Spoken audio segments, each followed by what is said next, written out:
जय श्री जगन्नाथ समस्त को मोर प्रणाम।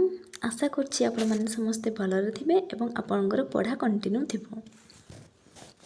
नीलाचल निवासाय नित्याय परमात्मने बलभद्र सुभद्राभ्याम जगन्नाथाय ते नमः।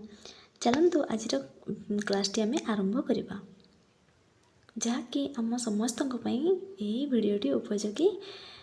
आज आम महाकवि कालिदास विषय किसी पढ़ा एवं तांकर अभिज्ञान शाकुंतलम नाटकटी प्रसिद्ध नाटक अटे से विषय में किसी पढ़ा। आज आरंभ करवा। महाकवि कालिदास साधारण परिचय। संस्कृत साहित्यर शिरोमणि कालिदास को संस्कृत साहित्यर सबुठार महान कवि कहुए एवं नाट्यकार भाव में जनाए। तांको कवि कुलगुरु कवि मानकर गुरु मध्य कहुए एवं भारत शेक्सपियर उपाधि भूषित करा जायछि। तांकर समय आम देखा, तांको समय को नहीं पंडित मानक मध्य मतभेद रही, किंतु अधिकांश ऐतिहासिक ख्रीष्टपूर्व प्रथम शताब्दी किंबा चतुर्थ शताब्दी मध्य मानती। गुप्त वंशर राजा चंद्रगुप्त विक्रमादित्य समसामयिक बोली मानती। स्थान से उज्जयिनी मध्य प्रदेश निवासी थिले बोली विश्वास करा जाए, कारण तांको काव्य विशेषकर मेघदूत उज्जयिनी सौंदर्यर बहुत सुंदर वर्णना मिले। से केउठी निवास करते ना, उज्जयिनी मध्य प्रदेश निवास थिले।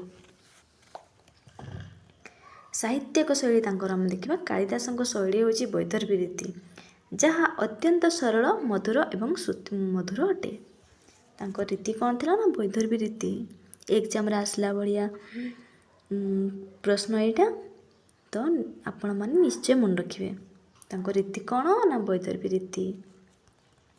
उपमा सम्राट संस्कृत साहित्य एक प्रसिद्ध उक्ति अच्छी। उपमा कालिदासस्य भारवे अर्थ गौरवम दंडिना पदलालित्यम माघे सन्ति त्रय गुणा। उपमा हूँ कालिदासंकर भारवींकर अर्थ गौरव, दंडींकर पदलालित्यम माघे सन्ति त्रय गुणा। माघंकर तीनटी, उपमा मध्य अर्थ गौरव पदलालित्य मध्य माघंकर। मोट रचना तांकर देखिबा 7टी प्रामाणिक ग्रंथ रही। महाकवि कालिदासंकर प्रामाणिक ग्रंथ 7टी रही, जहाँकि महाकाव्य 2टी, खंडकाव्य बा गीतिकाव्य 2टी, नाटक 3टी। महाकाव्य 2टी कौन कौन ना, रघुवंश कुमार संभवम। खंडकाव्य बा गीतिकाव्य 2टी कौन कौन ना, मेघदूतम ऋतुसंहारम। नाटक 3टी कौन कौन, मालविकाग्निमित्रम, विक्रम उर्वश्यम, अभिज्ञान शाकुंतलम। अभिज्ञान शाकुंतलम एवं कालिदास संबंध कौन थिला। अभिज्ञान शाकुंतलम महाकवि कालिदास श्रेष्ठ रचना बोली जना जाए। यही नाटक कालिदास को विश्व स्तर में अमर कर देछि। अभिज्ञान शाकुंतलम नाटकटी एते प्रसिद्ध, एते प्रिय जे समस्तंकर। कालिदासंकर यह हूँ सर्वश्रेष्ठ रचना एवं कालिदास को विश्व स्तर में अमर करिकी रखी। अभिज्ञान शाकुंतलम नाटकटी विश्वव्यापी प्रसिद्धि। जर्मनी महान कवि केटे यही नाटक को पढ़ी एते मुग्ध हो जाते जे से यहाको निज मुंडरे रखी आनंदरे नृत्य करते। सन 1789 मसीह सर विलियम जोन्स यार इंग्राजी अनुवाद करते, जहाँ परे समग्र विश्व कालिदास प्रतिभा विषय जानवा को पाइथिला।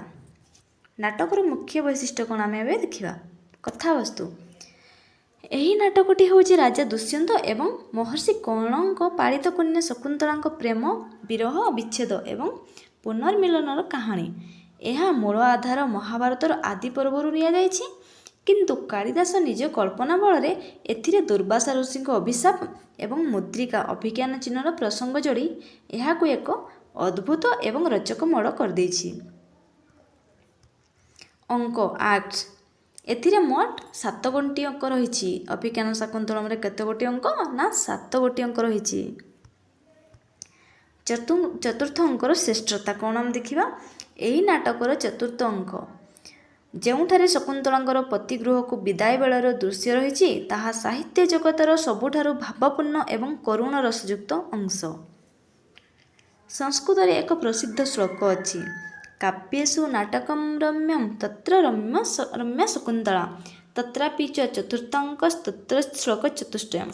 ଅର୍ଥାତ୍ ସମସ୍ତ କାବ୍ୟ ମଧ୍ୟରେ ନାଟକ ସବୁଠାରୁ ସୁନ୍ଦର, ନାଟକ ଗୁଡ଼ିକ ମଧ୍ୟରେ ଶକୁନ୍ତଳା ଶ୍ରେଷ୍ଠ। ସେଥିମଧ୍ୟରୁ ଚତୁର୍ଥ ଅଙ୍କ ସବୁଠାରୁ ଉତ୍କୃଷ୍ଟ ଏବଂ ସେହି ଚତୁର୍ଥ ଅଙ୍କର 4ଟି ଶ୍ଲୋକ ସର୍ବଶ୍ରେଷ୍ଠ, ଯେଉଁଠାରେ କଣ ଋଷି ଝିଅକୁ ବିଦାୟ ଦେଉଛନ୍ତି। ଆମେ ନେକ୍ସଟ ପଢ଼ିବା 4ଗୋଟି ଶ୍ଲୋକ କ'ଣ କ'ଣ ଆଗକୁ ମୁଁ ନେଇକି ନିହାତି ଆସିବି। ଶ୍ଲୋକ ଚତୁଷ୍ଟୟମ୍। ଏବେ ଦେଖିବା ଆମେ ନାଟକରେ କାଳିଦାସଙ୍କ କଳା ଏବଂ ବୈଶିଷ୍ଟ୍ୟ। ପ୍ରଥମ ପ୍ରକୃତି ପ୍ରେମ। ଅଭିଜ୍ଞାନ ଶାକୁନ୍ତଳମରେ କାଳିଦାସ ଦେଖାଇଛନ୍ତି ଯେ ପ୍ରକୃତି କେବଳ ଜଡ଼ ନୁହେଁ, ସେ ମାନବୀୟ ଭାବନା ସହିତ ଜଡ଼ିତ। ଶକୁନ୍ତଳାଙ୍କ ବିଦାୟ ସମୟରେ ହରିଣମାନେ ଘାସ ଚବାଇବା ଛାଡ଼ି ଦେଉଛନ୍ତି, ମୟୂରମାନେ ନୃତ୍ୟ ବନ୍ଦ କରିଦେଉଛନ୍ତି ଏବଂ ଗଛଲତାମାନେ ନିଜର ହଳଦିଆ ପତ୍ର ଝଡ଼ାଇ କାନ୍ଦୁଛନ୍ତି। ଧାର୍ମିକ ଦୃଷ୍ଟିକୋଣ। ଶିବ ଭକ୍ତ। ନାଟକର ଆରମ୍ଭ ମଙ୍ଗଳାଚରଣ। ୟା ସୃଷ୍ଟୁ ସୃଷ୍ଟିରାଦ୍ୟା ପହତି ବିଧିହୁତମ୍ ୟା ହବ୍ରିୟା ଚ ଅତ୍ରି ୟେ ଦ୍ୱେ କାଲମ୍ ବିଧତଃ ଶ୍ରୁତି ବିଷୟ ଗୁଣ ୟା ସ୍ଥିତା ବ୍ୟାପ୍ୟ ବିଶ୍ୱମ୍ ୟା ମାହୁ ସର୍ବବୀଜ ପ୍ରକୃତିରିତି ୟୟା ପ୍ରାଣିନଃ ପ୍ରାଣବନ୍ତଃ ପ୍ରତ୍ୟକ୍ଷାଭି ପ୍ରପନ୍ନଃ ସ୍ତନୁଭିରବତୁ ବସ୍ତାଭିରଷ୍ଟାଭିରିଷଃ। ଏହି ଶ୍ଲୋକରେ, ଏହି ମଙ୍ଗଳାଚରଣରେ ଭଗବାନ ଶିବଙ୍କ ଅଷ୍ଟମୂର୍ତ୍ତିର ସ୍ତୁତିରୁ ହୋଇଥାଏ, ଯାହା ପ୍ରମାଣିତ କରେ ଯେ କାଳିଦାସ ପରମ ଶୈବଙ୍କ ଉପାସକ ଥିଲେ। କାଳିଦାସ କାହାର ଉପାସକ ଥିଲେ ନା ଶିବଙ୍କର ଉପାସକ ଥିଲେ। ମହାକବି କାଳିଦାସଙ୍କ ରଚିତ ଅଭିଜ୍ଞାନ ଶାକୁନ୍ତଳମ୍ ନାଟକର ସମସ୍ତ 7ଟି ଅଙ୍କର ନାମ। ମହାକବି ଯେଉଁ ଅଭିଜ୍ଞାନ ଶାକୁନ୍ତଳମ୍ ଲେଖିଥିଲେ, ସେଇ ନାଟକର 7ଗୋଟି ଅଙ୍କର ନାମ ଆମେ ଏବେ ଦେଖିବା। ପ୍ରଥମ ଅଙ୍କର ନାମ କ'ଣ ନା ଆଶ୍ରମ ପ୍ରବେଶ। ଏହାର ବିଷୟବସ୍ତୁ କ'ଣ ଥିଲା ନା ରାଜା ଦୁଷ୍ୟନ୍ତ ହରିଣ ଶିକାର କରିବା ପାଇଁ ପିଛା କରୁ କରୁ ମହର୍ଷି କଣଙ୍କ ତପୋବନ ଆଶ୍ରମରେ ପ୍ରବେଶ କରନ୍ତି ଏବଂ ସେଠାରେ ପ୍ରଥମ ଥର ପାଇଁ ଶକୁନ୍ତଳାଙ୍କୁ ଦେଖି ତାଙ୍କ ପ୍ରେମରେ ପଡ଼ନ୍ତି। ଦ୍ୱିତୀୟ ଅଙ୍କରେ କ'ଣ ଥିଲା ନା ଆଶ୍ରମ ନିବେଶ। ଏହାର ବିଷୟବସ୍ତୁ କ'ଣ ନା ରାଜା ଦୁଷ୍ୟନ୍ତ ଶକୁନ୍ତଳାଙ୍କ ବିରହରେ ବ୍ୟାକୁଳ ହୁଅନ୍ତି ଏବଂ ଆଶ୍ରମର ରକ୍ଷା କରିବା ବାହାନାରେ ଆଶ୍ରମ ନିକଟରେ ହିଁ ନିଜର ସେନା ଶିବିର ପକାଇ ରହନ୍ତି। ତୃତୀୟ ଅଙ୍କ ଦେଖିବା। ତୃତୀୟ ଅଙ୍କ କ'ଣ ନା ମିଳନ ଅଙ୍କ। ତୃତୀୟ ଅଙ୍କ ତାଙ୍କର ମିଳନ ହେଇଥିଲା। ଦୁଷ୍ୟନ୍ତ ଏବଂ ଶକୁନ୍ତଳା ପରସ୍ପର ପ୍ରତି ନିଜର ପ୍ରେମ ନିବେଦନ କରନ୍ତି ଏବଂ ଶେଷରେ ଉଭୟଙ୍କ ମଧ୍ୟରେ ଗାନ୍ଧର୍ବ ବିବାହ ସମ୍ପନ୍ନ ହୁଏ। ପ୍ରେମ ବିବାହକୁ କ'ଣ କହନ୍ତି ନା ଗାନ୍ଧର୍ବ ବିବାହ କହନ୍ତି। ଚତୁର୍ଥ ଅଙ୍କ। ଚତୁର୍ଥ ଅଙ୍କରେ କ'ଣ ନା ବିଦାୟ ଅଙ୍କ। ଶକୁନ୍ତଳାଙ୍କର ପ୍ରସ୍ଥାନ, କନ୍ୟା ବିଦାୟ ଅଙ୍କ। ବିଷୟବସ୍ତୁ କ'ଣ? ଏହା ସବୁଠାରୁ ଗୁରୁତ୍ୱପୂର୍ଣ୍ଣ ଅଙ୍କ ଚତୁର୍ଥ ଅଙ୍କ ଅଟେ। ଅଭିଜ୍ଞାନ ଶାକୁନ୍ତଳମ୍ ନାଟକରେ ସବୁଠୁ ଗୁରୁତ୍ୱପୂର୍ଣ୍ଣ ଶ୍ରେଷ୍ଠ ଅଙ୍କ କେଉଁଠି ନା ଚତୁର୍ଥ ଅଙ୍କ। ଏଥିରେ ମହର୍ଷି ଦୁର୍ବାସା ଶକୁନ୍ତଳାଙ୍କୁ ଅଭିଶାପ ଦିଅନ୍ତି ଏବଂ ଗର୍ଭବତୀ ଶକୁନ୍ତଳାଙ୍କୁ ପତି ଗୃହ ରାଜମହଲ ପଠାଇବା ପାଇଁ କଣ ଆଶ୍ରମରୁ ଏକ ଅତି ଭାବପୂର୍ଣ୍ଣ ଓ କରୁଣ ବିଦାୟ ଦିଆଯାଏ। ଏଥିରେ ଶକୁନ୍ତଳାଙ୍କର ବିଦାୟ ବର୍ଣ୍ଣନା ହେଇଛି। କନ୍ୟା, ସେଥିପାଇଁ ଏହାର ନାଁ ହେଇଛି କନ୍ୟା ବିଦାୟଙ୍କ, ବିଦାୟଙ୍କ। ପଞ୍ଚମ ଅଙ୍କ ହେଉଛି ପ୍ରତ୍ୟାଖ୍ୟାନ ଅଙ୍କ। ଏହାର ବିଷୟବସ୍ତୁ କ'ଣ ରହିଛି ନା ଦୁର୍ବାସାଙ୍କ ଅଭିଶାପର ପ୍ରଭାବ କାରଣରୁ ରାଜା ଦୁଷ୍ୟନ୍ତ ଶକୁନ୍ତଳାଙ୍କୁ ଚିହ୍ନି ପାରନ୍ତି ନାହିଁ ଏବଂ ଭରପୁର ରାଜସଭାରେ ଶକୁନ୍ତଳାଙ୍କୁ ପତ୍ନୀ ଭାବରେ ଗ୍ରହଣ କରିବାକୁ ମନା ଅସ୍ୱୀକାର କରିଦିଅନ୍ତି। ସେଥିପାଇଁ ନାମ ହେଇଛି ପ୍ରତ୍ୟାଖ୍ୟାନ ଅଙ୍କ। ଷଷ୍ଠ ଅଙ୍କ। ଷଷ୍ଠ ଅଙ୍କରେ କ'ଣ ଅଛି ନା ପଶ୍ଚାତାପ ଅଙ୍କ। ଏହାର ବିଷୟବସ୍ତୁ କ'ଣ? ଏକ ଧୀବର ମାଛ ଧରାଳିକୁ ନଦୀରୁ ରାଜାଙ୍କର ସେହି ହଜିଯାଇଥିବା ନାମାଙ୍କିତ ମୁଦିଟି ମିଳେ। ମୁଦି ଦେଖିବା ମାତ୍ରେ ଦୁଷ୍ୟନ୍ତଙ୍କର ସବୁ କଥା ମନେ ପଡ଼ିଯାଏ ଏବଂ ନିରପରାଧ ଶକୁନ୍ତଳାଙ୍କୁ ତ୍ୟାଗ କରିଥିବାରୁ ସେ ଗଭୀର ପଶ୍ଚାତାପ ଓ ଦୁଃଖରେ ଭାଙ୍ଗି ପଡ଼ନ୍ତି। ସେଥିପାଇଁ ପଶ୍ଚାତାପ ଅଙ୍କ ନାମ ଅଛି। ସପ୍ତମ ଅଙ୍କ ପୁନର୍ମିଳନ ଅଙ୍କ। ସପ୍ତମ ଅଙ୍କରେ ପୁନର୍ମିଳନ ହୋଇଛି। ବିଷୟବସ୍ତୁ ସ୍ୱର୍ଗରେ ଦେବରାଜ ଇନ୍ଦ୍ରଙ୍କୁ ଯୁଦ୍ଧରେ ସାହାଯ୍ୟ କରି ଫେରିବା ସମୟରେ ରାଜା ଦୁଷ୍ୟନ୍ତ ମାରିଚି ଋଷିଙ୍କ ଆଶ୍ରମରେ ନିଜ ସନ୍ତାନ ସର୍ବଦମନ ଭରତ ଏବଂ ପତ୍ନୀ ଶକୁନ୍ତଳାଙ୍କୁ ଭେଟନ୍ତି। ସେଠାରେ ସମସ୍ତଙ୍କର ସୁଖଦ ପୁନର୍ମିଳନ ହୁଏ। ସପ୍ତମ ଅଙ୍କରେ କ'ଣ ହେଇଛି ନା ପୁନର୍ମିଳନ ହେଇଛି, ସମସ୍ତଙ୍କ ସହିତ ମିଳନ ହେଇଛି। ନାଟକର ପାତ୍ର ପରିଚୟ ଆମେ ଦେଖିବା। ପ୍ରମୁଖ ଚରିତ୍ର ପରିଚୟ। ଦୁଷ୍ୟନ୍ତ ନାୟକ ହେଉଛନ୍ତି କିଏ ନା ଦୁଷ୍ୟନ୍ତ। ନାଟକର ନାୟକ ଦୁଷ୍ୟନ୍ତ। ସେ ହେଉଛନ୍ତି ହସ୍ତିନାପୁରର ପ୍ରତାପୀ ପୁରୁବଂଶୀୟ ରାଜା ଥିଲେ। ସେ ଧୀରଦାତ୍ତ, ପରାକ୍ରମୀ ଏବଂ ଜଣେ ପ୍ରେମୀ ପୁରୁଷ ଥିଲେ ଦୁଷ୍ୟନ୍ତ। ନାୟିକା ଶକୁନ୍ତଳା, ନାଟକର ନାୟିକା ହେଉଛନ୍ତି ଶକୁନ୍ତଳା। ସେ ଅପ୍ସରା ମେନକା ଏବଂ ରାଜର୍ଷି ବିଶ୍ୱାମିତ୍ରଙ୍କ କନ୍ୟା, ଯାହାଙ୍କୁ ମହର୍ଷି କଣ ନିଜ ଝିଅ ଭାବେ ଲାଳନ ପାଳନ କରିଥିଲେ। ତାଙ୍କ ପାଳିତ ପିତା କିଏ ଥିଲେ ନା ମହର୍ଷି କଣ ଥିଲେ। ତା ଜନ୍ମଦାତା ପିତା କିଏ ଥିଲେ?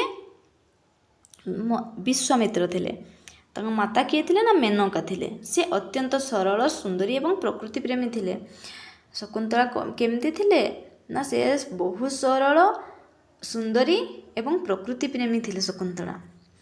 ମହର୍ଷି କଣ ଶକୁନ୍ତଳାଙ୍କ ପାଳିତ ପିତା ଏବଂ କଣ ଆଶ୍ରମର କୁଳପତି। ସେ ଜଣେ ଜ୍ଞାନୀ ଏବଂ ସ୍ନେହୀ ପିତା, ଯିଏ ସଂସାର ତ୍ୟାଗ କରିଥିଲେ ମଧ୍ୟ ଶକୁନ୍ତଳାଙ୍କ ପାଇଁ ତାଙ୍କ ମନରେ ଅତ୍ୟଧିକ ବାତ୍ସଲ୍ୟ ମମତା ଥିଲା। ଅନସୂୟା ଏବଂ ପ୍ରିୟମ୍ବଦା। ଶକୁନ୍ତଳାଙ୍କର ଦୁଇ ଅତି ପ୍ରିୟ ସଖୀ ଥିଲେ, ପ୍ରିୟମ୍ବଦା ଏବଂ ଅନସୂୟା। ଅନସୂୟା ସେ ଗମ୍ଭୀର, ଚତୁର ଏବଂ ଦୂରଦର୍ଶୀ ଭବିଷ୍ୟତ ଚିନ୍ତା କରୁଥିବା ଅନସୂୟା ଥିଲେ। ପ୍ରିୟମ୍ବଦା ସେ ବହୁତ ମଧୁରଭାଷୀ, ଚଞ୍ଚଳ ଏବଂ ହସଖୁସିଆ ସ୍ୱଭାବର ଥିଲେ। ପ୍ରିୟମ୍ବଦା। ମହର୍ଷି ଦୁର୍ବାସା। ସେ ଜଣେ ଅତ୍ୟନ୍ତ କ୍ରୋଧୀ ଋଷି ଥିଲେ। ମହର୍ଷି ଦୁର୍ବାସା ଯେତେବେଳେ ଶକୁନ୍ତଳା ଦୁଷ୍ୟନ୍ତଙ୍କ ଚିତାରେ ମଗ୍ନ ରହି ଦୁର୍ବାସାଙ୍କୁ ଅତିଥି ସତ୍କାର କଲେ ନାହିଁ, ସେତେବେଳେ ସେ ଶକୁନ୍ତଳାଙ୍କୁ ଅଭିଶାପ ଦେଇଥିଲେ ଯେ ତୁମେ ଯାହା ଚିନ୍ତାରେ ବୁଡ଼ି ରହି ମୋତେ ଅପମାନିତ କଲ, ସେ ତୁମକୁ ସମ୍ପୂର୍ଣ୍ଣ ଭୁଲିଯିବ। ମହର୍ଷି ଦୁର୍ବାସା ରାଗି ଯାଇ ଏହି ଅଭିଶାପଟି ଶକୁନ୍ତଳାଙ୍କୁ ଦେଇଥିଲେ। ସର୍ବଦମନ। ଭରତ, ଯାହାଙ୍କ ନାମରେ ଆମ ଭାରତବର୍ଷ ହେଇଛି। ଭରତଙ୍କ, ସର୍ବଦମନଙ୍କ ନାମରେ, ଭରତଙ୍କ ନାମରେ। ଦୁଷ୍ୟନ୍ତ ଏବଂ ଶକୁନ୍ତଳାଙ୍କ ପୁତ୍ର। ସେ ପିଲାଦିନରୁ ବହୁତ ସାହସୀ ଥିଲେ।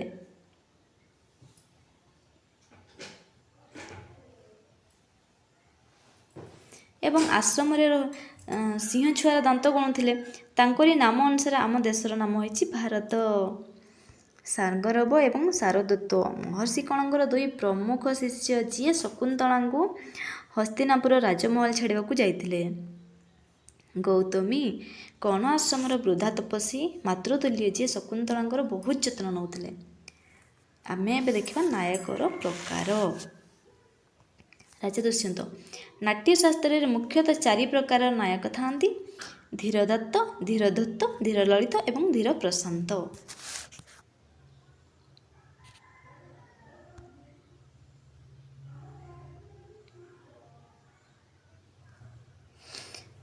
ପ୍ରଥମେ ଦେଖିବା ଆମେ ଧୀରଦତ୍ତ। ରାଜା ଦୁଷ୍ୟନ୍ତ ହେଉଛନ୍ତି ଜଣେ ଧୀରଦତ୍ତ ନାୟକ। ଏହି ଶ୍ରେଣୀର ନାୟକମାନଙ୍କର ଗୁଣ କ'ଣ ଦେଖିବା ଆମେ? ସେମାନେ ଅତିଶୟ ଗମ୍ଭୀର, କ୍ଷମାଶୀଳ, ଅହଙ୍କାର ରହିତ ଏବଂ ଦୃଢ଼ ପ୍ରତିଜ୍ଞ ହୋଇଥାନ୍ତି। ଅହଙ୍କାର ରହିତ ମାନେ ଅହଙ୍କାର ଟୋଟାଲ ନଥିବ। ସେ ଗମ୍ଭୀର, କ୍ଷମାଶୀଳ, କିଛି ଭୁଲ ହେଲେ ମଧ୍ୟ ସେ କ୍ଷମା ଦେଉଥିବେ। ଏହିପରି ନାୟକ ଥାନ୍ତି ଧୀରଦତ୍ତ। ଦୁଷ୍ୟନ୍ତ ପ୍ରଜାବତ୍ସଳ, ଧାର୍ମିକ, ଦେବତାମାନଙ୍କୁ ସାହାଯ୍ୟ କରୁଥିବା ପରାକ୍ରମୀ ରାଜା ଏବଂ ନିଜର ଭୁଲ ପାଇଁ ପଶ୍ଚାତାପ କରୁଥିବା ଜଣେ ଆଦର୍ଶ ଚରିତ୍ର। ସେ ଆଦର୍ଶ ଚରିତ୍ର ମଧ୍ୟ ଜଣେ ଥିଲେ।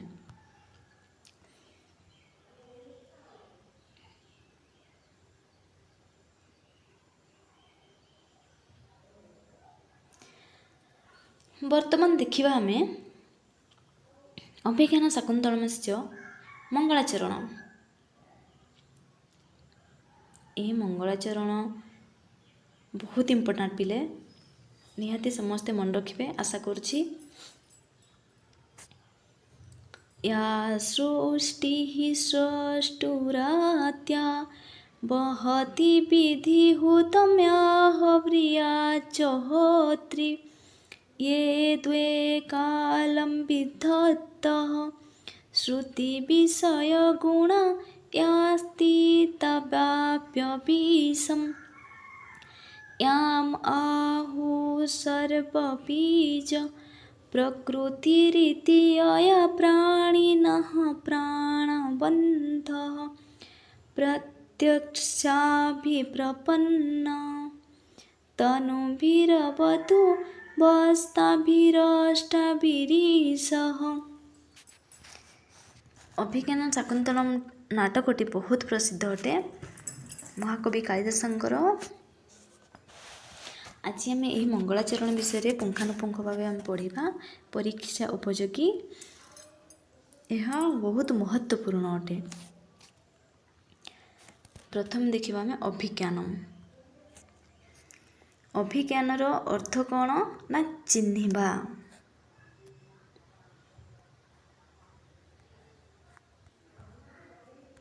अभिज्ञानम रो अर्थ कौन ना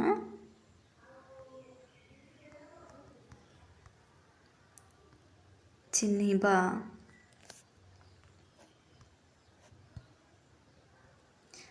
शाकुंतलम रो अर्थ कौन ना संबंधीय।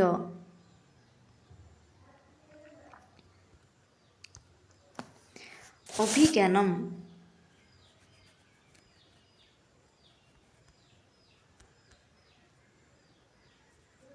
अभिज्ञानम पदटी केमती निष्पन्न होईची।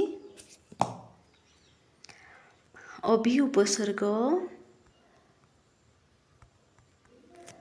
ज्ञान धातु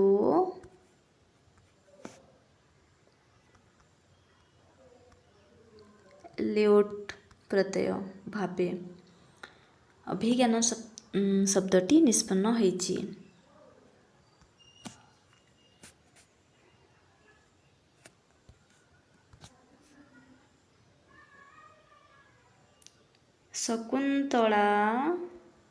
शकुन्तलायाः इदं शाकुन्तलम।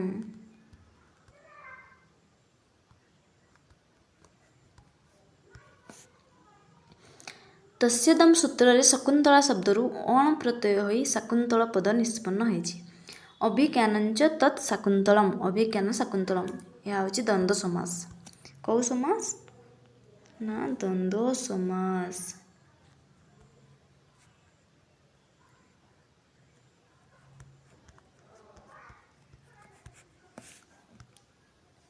अभिज्ञान अर्थ होची चिन्हिबा शाकुन्तलम अर्थ होची शकुन्तला संबंधीय।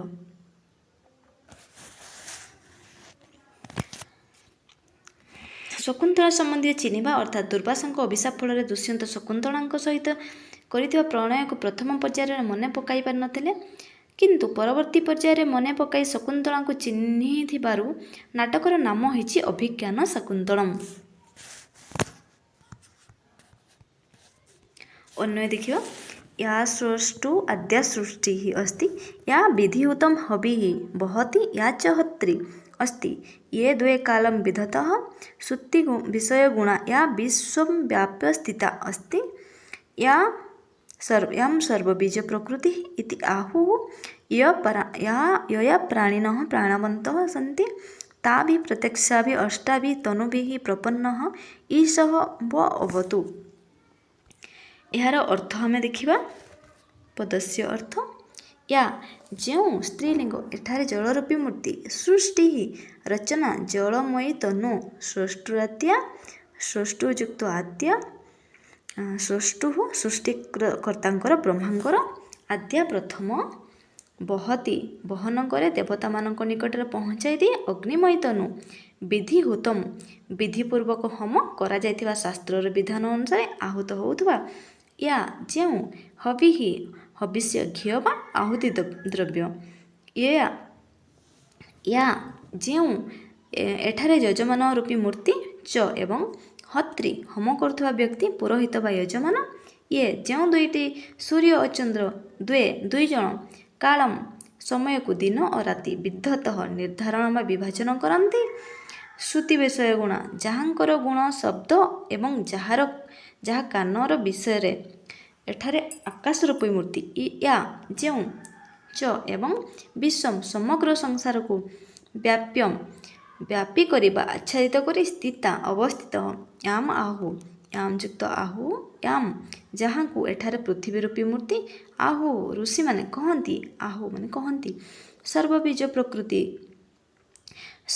प्रकृति ही युक्त इति सर्वबीज प्रकृति समस्त प्रकार विहन बा उत्पत्तिर कारण मूल प्रकृति इति एहिपरि इया जहाँ द्वारा एठारे वायु रूपी मूर्ति प्राणिनः समस्त प्राणी माने प्राणवन्तः जीवित रहिଛନ୍ତି बा प्राण शक्ति युक्त अटंती प्रत्यक्ष देखाउतबा प्रपन्न तनुभिरवतु प्रपन्न युक्त तनुभि युक्त अवतु प्रपन्न प्राण तनुभिः शरीर गुड़िक द्वारा मूर्ति गुड़िक द्वारा अवतु रक्षा करतु व आपण समस्त दर्शक बा पाठक मानक अष्टाभिरीशः अष्टाभिरीशः अष्टाभिः युक्त ईशः अष्टाभि 8 गोटी जल जल अग्नि यजमान सूर्य चंद्र आकाश पृथ्वी वायु ईशः सर्वशक्तिमान भगवान शिव। एबे आम देखिबा एही श्लोकर संधि विच्छेद जहाँकि अत्यंत उपयोगी। स्रष्टुराद्या स्रष्टु युक्त आद्या विसर्ग संधि एटार कौ संधि है ना विसर्ग संधि। हव्रिया हवि युक्त या विसर्ग संधि। सर्वबीज प्रकृति रीति सर्वबीज प्रकृति युक्त इति एठार मध्य विसर्ग संधि होइछि। प्राणवंत स्तनुभिः प्राणवंत युक्त स्तनुभिः विसर्ग संधि सत्व विसर्ग। प्रपन्न स्तनुभिरवतु प्रपन्न युक्त स्तनुभिः युक्त अवतु। वस्ताभिरष्टाभिरीशः वह युक्त ताभि युक्त अष्टाभि युक्त ईशः वह ताभि विसर्ग संधि। वर्तमान आम समास विग्रह वाक्य नहीं नामानिच देखा। स्रष्टुराद्या विग्रह वाक्यम कौन ना स्रष्टु युक्त आद्या। समास नाम षष्ठी तत्पुरुष समास। अर्थ कौन ना सृष्टि कर्तुम ब्रह्मण प्रथम सृष्टि जलम। नेक्स्ट विधिहुतम विग्रह वाक्य विधिनाहुतम विधिहुतम समास तृतीय तत्पुरुष समास। अर्थ शास्त्रोक्त विधिना अग्नौ समर्पितम हवि विधिहुतम। श्रुति विषय गुणा अस्मिन् पदे समासद्वयम् अस्ति। प्रथम श्रुति विषय श्रुते विषय षष्ठी तत्पुरुष समास पूर्णपदम। श्रुति विषय गुण यस्या सा बहुव्रीहि समास। अर्थ होची कौन ना शब्द गुण यस्या अस्ति या च कर्णगोचरा आकाश स्वरूपा मूर्ति। श्रुति विषय गुण प्रथम पदरे षष्ठी तत्पुरुष समास पूर्णम पदरे बहुव्रीहि समास। श्रुति विषय गुण यस्या सा बहुव्रीहि समास। सर्वबीज प्रकृति विग्रह वाक्यम कौन ना सर्वेषां बीजानां प्रकृति।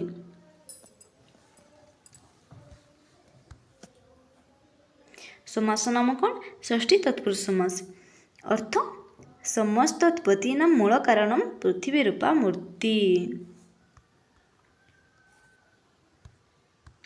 प्राणवन्तः विग्रह वाक्यम प्राणाः विद्यन्ते यासां ते। समास नाम कौन ना बहुव्रीहि समास। अर्थ प्राणयुक्ता जीवन। प्रत्यक्षाभि विग्रह वाक्यम कौन अक्षण प्रति इति प्रत्यक्षम ततः टाप प्रत्यय। समास नाम कौन ना अव्ययभाव समास मूल शब्द रे। अर्थ या नयनयः सम्मुखे स्पष्टम दृश्यन्ते। नेक्स्ट आम देखिबा कारक विभक्ति।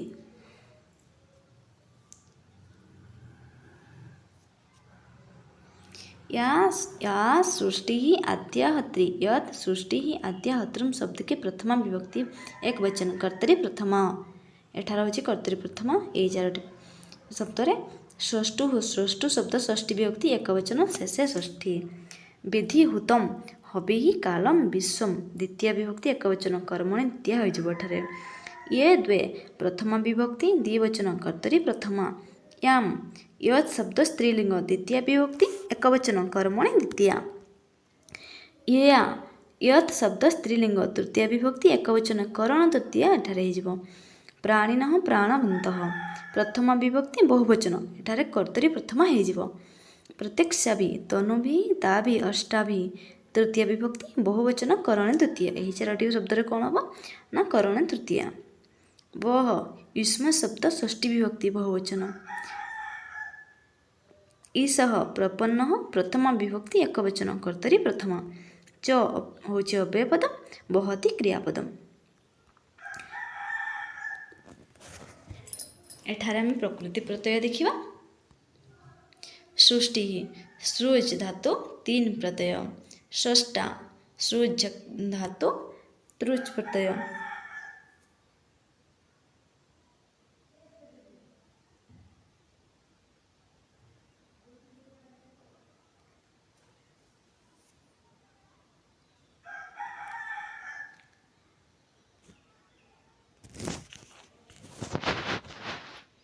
आद्या आदि युक्त यत् प्रत्यय टाप स्त्रीलिंग प्रत्यय विधि विधि भी उपसर्ग धा धातु की प्रत्यय हुतम हो धातु त प्रत्यय हत्रि हो धातु त्रुच गिम्प स्त्रीलिंग प्रत्यय व्याप्य बी उपसर्ग आप धातु ल्यप प्रत्यय स्थित्व स्था धातु त प्रत्यय टाप प्रकृति प्र उपसर्ग क्रो धातु तीन प्रत्यय प्राणिन प्राण युक्त इनि प्राणवंत प्राण युक्त मत्तु प्रपन्न प्रयुक्त पद धातु त प्रत्यय तनुभि तन धातु उ प्रत्यय विषय बी सी अच कर्तरी आहु ब्रू युक्त लट ईसह ईस युक्त क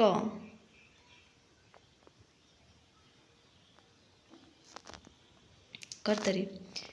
वर्तमान देखिए आम क्रियापद बा धातु बहती बह धातु लट लगार प्रथम पुरुष एकवचन विद्धत बी धातु बी उपसर्ग धा धातु लट लगार प्रथम पुरुष द्विवचन आहु ब्रू धातु के स्थान पर अह आदेश लट लकार प्रथम पुरुष बहुवचन अवतु अब धातु रक्षणार्थ लट लकार प्रथम पुरुष एकवचन नांदी अष्टापदी नांदी बा पत्रावळी नांदी एठा नांदी कम केमिति ना अष्टापदी नांदी बा पत्रावळी नांदी मध्य कहुए छंद यार कौन श्लोकधरा श्लोकधरा छंदर लक्षण कौन मभ्रेयाणम त्रयण त्रिमुनि नई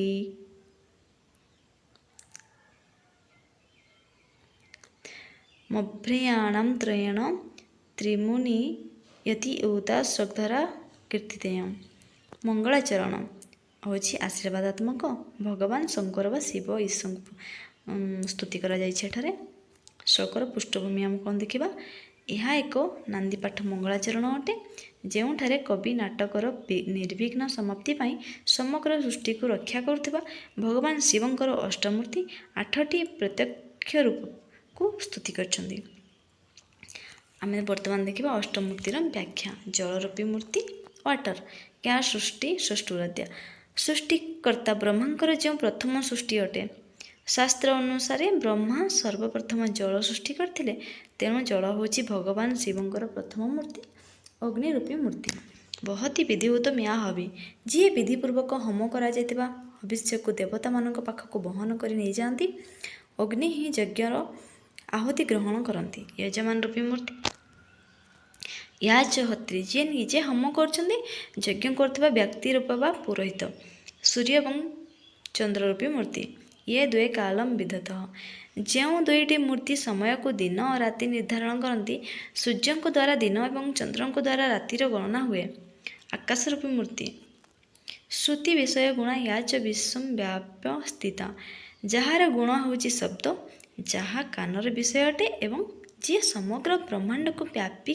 करी रही आकाशर गुण हूँ शब्द एवं ताहा सर्वव्यापी पृथ्वी रूपी मूर्ति याम आहु सर्वबीज प्रकृति इति जहाँ को ज्ञानी माने समस्त प्रकार उद्भिद और जीवंक उत्पत्तिर कारण समस्त विहनर मूल प्रकृति बोली कहती वायुरूपी मूर्ति एयार या प्राणिन प्राणवंत जहाँ द्वारा संसार समस्त प्राणी जीवित अच्छन्ति श्वासक्रिया करछन्ति सही वायु ही प्राणशक्ति प्रत्यक्षा भी प्रपन्न स्तनु भी रवतु वह अष्टाभी रीसह एहीपरि भाव में प्रत्यक्ष देखाउथबा जल अग्नि यजमान चंद्र सूर्य आकाश पृथ्वी एवं वायु 8टी रूप में विद्यमान थिबा सर्वशक्तिमान भगवान शिव ईश्वर आपण समस्त को पाठक एवं दर्शक मान को रक्षा करंतु। सारांश आम देखा कालिदास यही श्लोक माध्यम बुझाई जे भगवान शिव क्यों दूर रे नहांती बरं आम चारिपाखरे अछंती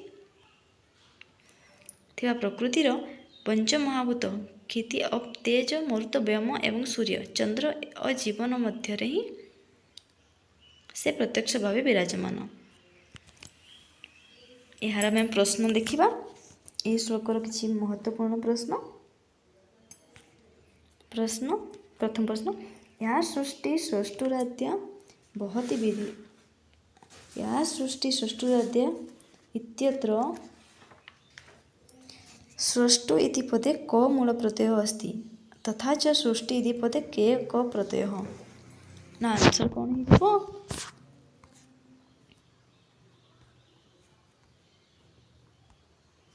ऑप्शन बी विधि उत्तम इति पदे व्याकरण दृष्ट्या क विशिष्ट नियम समास प्रयुक्त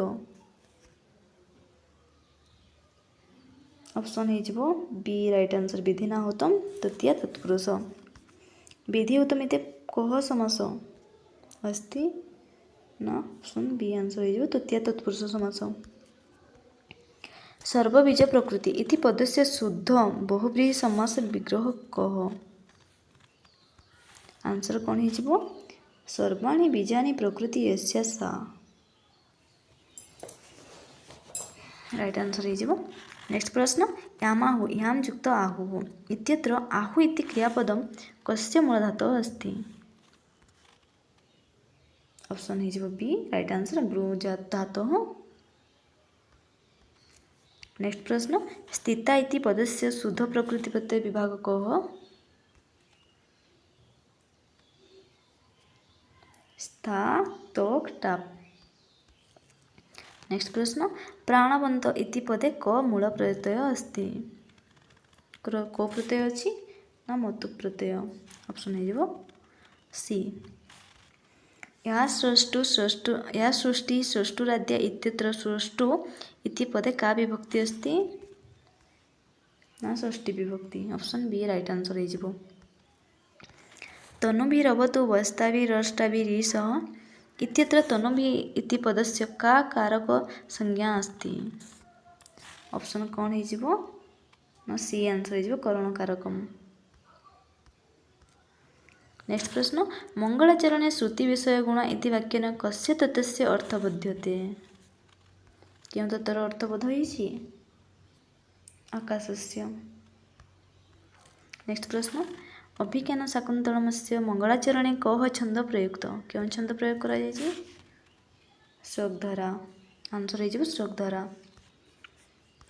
अभिज्ञान शाकुन्तलमस्य मंगलाचरणं कीदृशं वर्तते क्यों प्रकारर मंगलाचरण अटे आशीर्वादात्मक मंगलाचरण